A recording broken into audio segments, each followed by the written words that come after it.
केंद्रीय मंत्री श्रीमती स्मृति जुबिन ईरानी के परिवार पर भ्रष्टाचार के गंभीर आरोप लग रहे हैं। गोवा में उनकी बेटी द्वारा चलाए गए जा रहे एक रेस्टोरेंट पर बार है।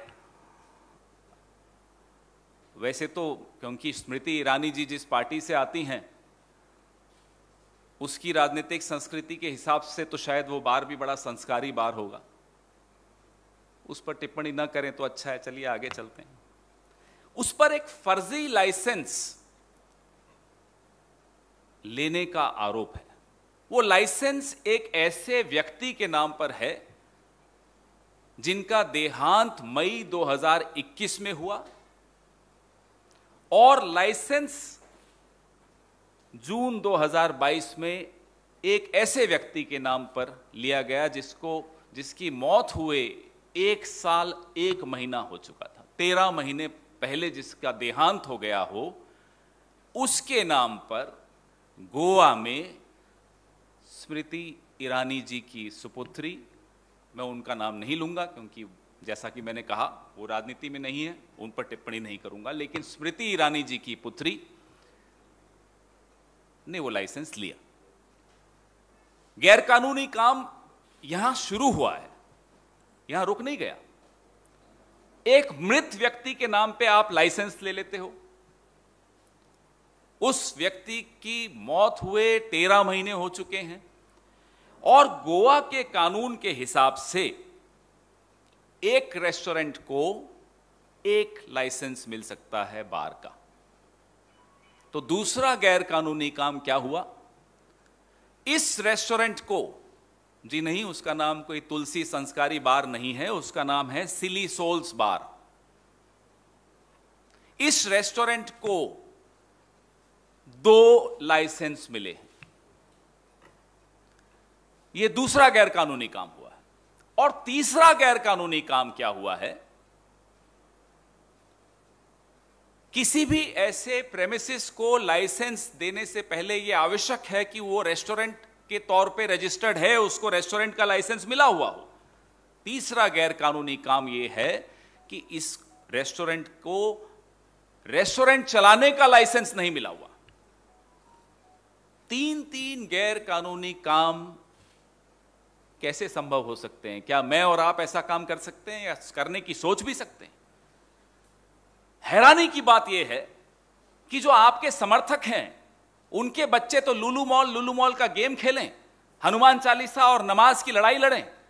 आपके बच्चे या तो विदेशों में पढ़ें, अच्छी बात है, पढ़ना चाहिए, या आपके बच्चे आपकी प्रोटेक्शन, आपकी पेट्रनेज, आपके आशीर्वाद के चलते इस तरह के गैर कानूनी काम करें और सारे कानून तोड़ दें।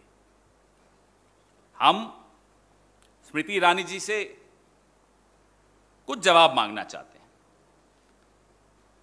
उनकी जानकारी के बगैर जिस आबकारी आयुक्त ने, जिस एक्साइज कमिश्नर ने इस गैर कानूनी रेस्टोरेंट को, बार को नोटिस दिया, अब उसकी ट्रांसफर की भी तैयारी शुरू हो चुकी। क्या यह स्मृति ईरानी जी के हस्तक्षेप के बिना हो रहा है? क्या उनके प्रभाव के बिना हो रहा है? क्या यह लाइसेंस उनके प्रभाव के बिना मिला? क्या यह कानून उनके प्रभाव के बिना तोड़ा गया? और आज सुबह हमारे जयराम रमेश जी को सूचना मिली, आज सुबह एक बड़ी विवादास्पद सिक्योरिटी फोर्स है, थंडर फोर्स सिक्योरिटी, उसके बाउंसर्स सुबह से ही उस बार और रेस्टोरेंट, गैर कानूनी बार और गैर कानूनी रेस्टोरेंट के आसपास घूम रहे हैं कि कहीं कोई पत्रकार नहीं आ जाए। तो आप लोग तो बड़ा ध्यान रखिएगा वहां जाने से पहले, बाउंसर्स घूम रहे हैं। स्मृति ईरानी जी, हम आपसे यह जानना चाहते हैं, यह धांधली किसके इशारे पर हो रही है? कौन आशीर्वाद दे रहा है इस धांधली को? किसका प्रभाव इस्तेमाल हो रहा है?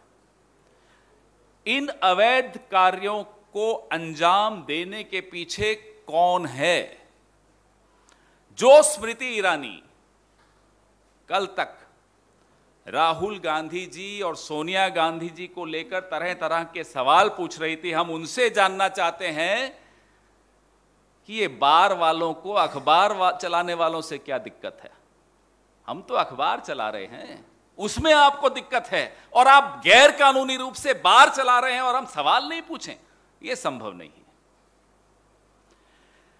सत्ता बल का प्रभाव इस फर्जीवाड़े को छिपाने का भी पूरा इंतजाम करके बैठा है। जैसा मैंने आपको बताया कि जो निर्भीक अफसर, that brave officer, the excise commissioner, who mustered up the courage to give a notice to this illegal bar and restaurant, is being hounded today.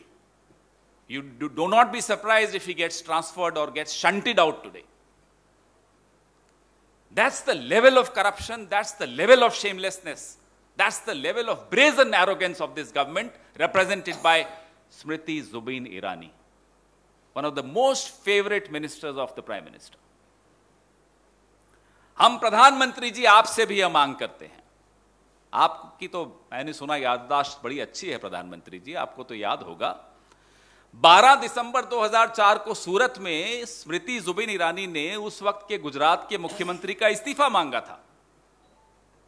याद नहीं है तो मैं याद दिला दूं प्रधानमंत्री जी आप। आज हम आपसे यह मांग करते हैं प्रधानमंत्री जी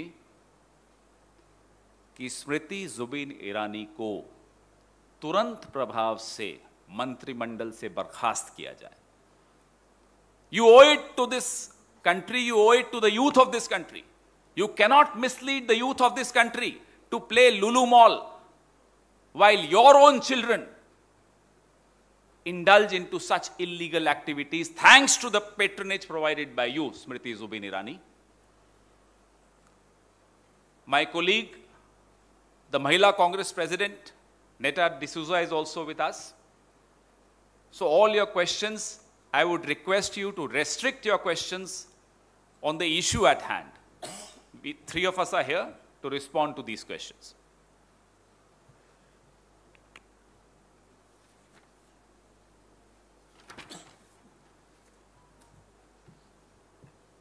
स्मृति ईरानी की बिटिया के गोवा के गैर कानूनी रेस्टोरेंट और बार के विषय में कोई सवाल हो तो आपका स्वागत है।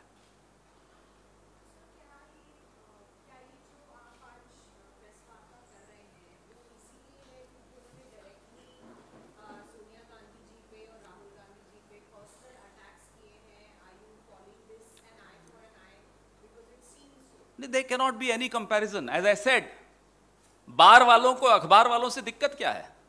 हम तो एक अखबार चला रहे हैं, आप गैर कानूनी बार चला रहे हो, तुलना ही नहीं हो सकती। There cannot be any comparison between something as noble as running a newspaper and something like this as running an illegal bar in Goa. We will be circulating these papers to you. Vineet ji, my colleague, will be circulating these papers to you. This is the show cause notice. It carries every single relevant document that will be required for your story in case you do a story, and I'm sure you will do a story.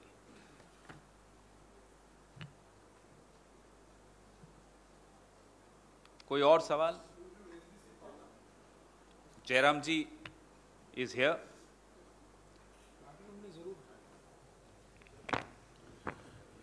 संसद में ज़रूर उठाएंगे, और जैसा कि मैंने कहा, विपक्ष की पार्टियों की ओर से अब तक एक ही मांग रही है, और एक ही कारण है कि 5 दिन से दोनों सदन नहीं चल पा रहे हैं कि दोनों सदनों में विपक्ष की पार्टियों ने एक ही मांग की है कि महंगाई और जो खाद्य पदार्थ हैं उस पर जो जीएसटी लगाया गया है उस पर अर्जेंटली चर्चा हो। सरकार हमारी मांग को स्वीकार नहीं की है और इसलिए दोनों सदन चल नहीं पाए हैं, पर ज़रूर मंगलवार दोपहर को सोमवार दोपहर को ये मुद्दा ज़रूर उठेगा। और आज हम इस प्रेस वार्ता के माध्यम से हमारे प्रवक्ता पवन खेरा जी ने मांग की है कि प्रधानमंत्री तुरंत इस मामले में स्मृति जुबिन ईरानी का इस्तीफा मंत्रिमंडल से ले। सारे कागजात हैं, ये आरोप नहीं है, ये कागजात के आधार पर, आरटीआई के आधार पर ये तथ्य सामने आए हैं, और जो कानून का उल्लंघन हुआ है ये उल्लंघन नहीं हो सकता था अगर एक प्रभावशाली मंत्रिमंडल के मंत्री इसके पीछे नहीं हो। तो वही व्यक्ति जिन्होंने, पवन खेड़ा जी ने हमें याद दिलाया है, 12 दिसंबर 2004 को सूरत में यही मंत्री तत्कालीन गुजरात के चीफ मुख्यमंत्री का इस्तीफा मांगा था। और आज हम ये मांग कर रहे हैं कि आज के प्रधानमंत्री स्मृति जुबिन ईरानी का इस्तीफा लें। ये कोई तूतू मैमे का सवाल नहीं है। ये बात सही है कि स्मृति जुबिन ईरानी जी हमेशा राहुल गांधी जी और सोनिया गांधी जी को लेकर कुछ ना कुछ बोलती रहती हैं, पर वो तो बेबुनियाद ही बात है। हम तो कागजी बात कर रहे हैं। हम आरटीआई के माध्यम से जो जानकारी हासिल की गई है उसी के आधार पर हम आरोप नहीं लगा रहे हैं। जो आरटीआई से जानकारी आई है हम आपके समक्ष में, जनता के समक्ष में रख रहे हैं। तो इसमें दोनों की तुलना मत कीजिए। नेता जी, आप कुछ कहना चाह रही थी? जो आरटीआई एक्टिविस्ट है एडवोकेट रॉड्रिक्स, उनको प्रोटेक्शन भी मिलना चाहिए, क्योंकि इनका पॉलिटिक्स, ये विंडिक्टिव पॉलिटिक्स खेलते हैं। पता नहीं चलेगा कि कुछ दिनों में उनका क्या हो सकता है इनके राज्य में, तो उनको प्रोटेक्शन मिलना चाहिए। एक 18 साल की लड़की की इज्जत की धज्जियां उड़ाने का दुस्साहस किया। उस 18 साल की लड़की का दोष यह है कि उस लड़की की मां ने साल 2014-2019 में राहुल गांधी के खिलाफ अमेठी से चुनाव लड़ा।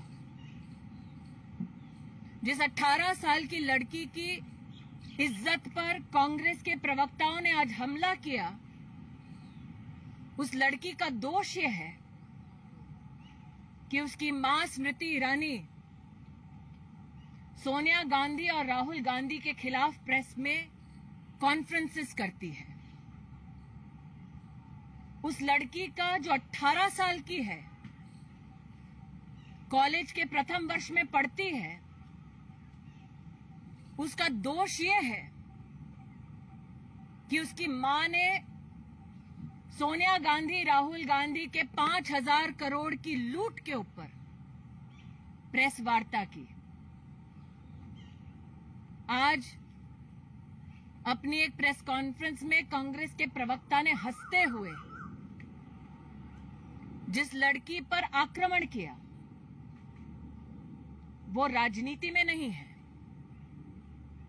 एक साधारण से कॉलेज स्टूडेंट के नाम पर अपना जीवन व्यतीत कर रही है।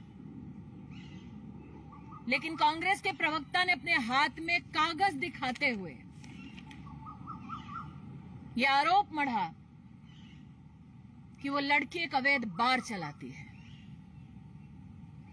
मैं पवन खेड़ा से कहना चाहती हूं, मेरी 18 साल की बेटी कॉलेज में पढ़ती है। मेरी 18 साल की बेटी कोई बार नहीं चलाती। पवन खेड़ा ने यह कहा कि मेरी बेटी को शो कॉज नोटिस दिया गया और अपने हाथ में 2 कागजात दिखाए। मैं आज पूछना चाहती हूं, उन कागजों में मेरी बेटी का नाम कहां है? जयराम रमेश ने कहा कि वो आरटीआई के आधार पर मेरी बेटी पर, जो 18 साल की है, राजनीति में नहीं है, कॉलेज की स्टूडेंट है, आरटीआई के आधार पर वो मेरी बेटी पर आरोप मढ़ रहे हैं। मैं जयराम रमेश से पूछना चाहती हूं कि क्या आरटीआई की उस एप्लीकेशन में मेरी बेटी का नाम है? क्या उसके जवाब में मेरी बेटी का नाम है? कांग्रेस के प्रवक्ताओं ने कटाक्ष करते हुए, हंसते हुए ये कहा कि मैं सोनिया और राहुल के खिलाफ प्रेस कॉन्फ्रेंस करती हूं। हां, करती हूं, करती रहूंगी। हंसते हुए कहा। कि मुझसे जवाब मांगा जाए, अब जवाब मैं मांगूंगी कोर्ट में, in the court of law and in the court of people. और जिस गांधी खानदान के आदेश पर यह प्रेस कॉन्फ्रेंस की गई, उनकी सरगना से कहना चाहती हूं, साल 2024 के लोकसभा चुनाव में दोबारा भेजे राहुल गांधी को अमेठी। हम फिर अमेठी में राहुल गांधी को धूल चटाएंगे। ये भारतीय जनता पार्टी के एक कार्यकर्ता होने के नाते मेरा वादा है। An 18-year-old child, a college student, her character today was assassinated by congressmen at the Congress headquarters. That 18-year-old child, and I called her child because I gave birth to her, her fault is that her mother fought the Lok Sabha election against Rahul Gandhi from Amethi in 2014 in 2019.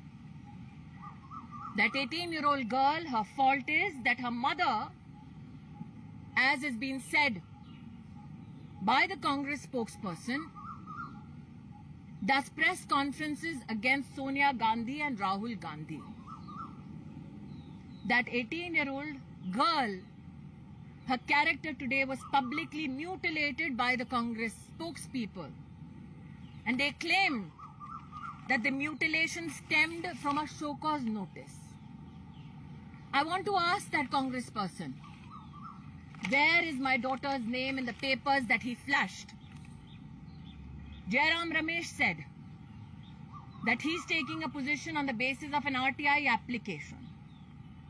My question is, where does the RTI application name my daughter?